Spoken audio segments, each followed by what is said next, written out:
আজকে সকালের ব্রেকফাস্টটা দুর্দান্ত হয়েছিল। প্রথমে নিয়ে নিয়েছি এক বাটি সুজি, সেই বাটিরই হাফ বাটি দই দিয়ে ভালো করে ফেটিয়ে আধ ঘন্টা রেস্টে রেখে দিলাম। আধ ঘন্টা পরে দেখুন সুজিগুলো কেমন ফুলে উঠেছে। এরপরে সমস্ত সবজিগুলো দিয়ে দেবো।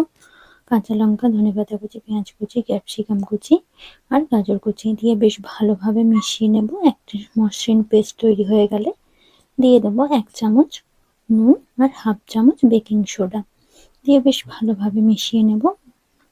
মিশিয়ে নিয়ে আরো 10 মিনিট রেস্টে রেখে দেবো। এরপরে কড়াটা গরম করে 1 চামচ সাদা তেল দিয়ে দিলাম। তেল দেওয়ার পরে 1 চামচ দিয়ে দিলাম ব্যাটারটি। ব্যাটারটি দিয়ে ঢাকা দিয়ে বেশ কিছুক্ষণ ভাপিয়ে নেব, যাতে করে সবজিগুলো সেদ্ধ হয়ে যায়। দেখুন রেডি হয়ে গেছে। এরপরে উল্টে পাল্টে গ্রিন চাটনির সাথে সার্ভ করুন। Please subscribe my channel.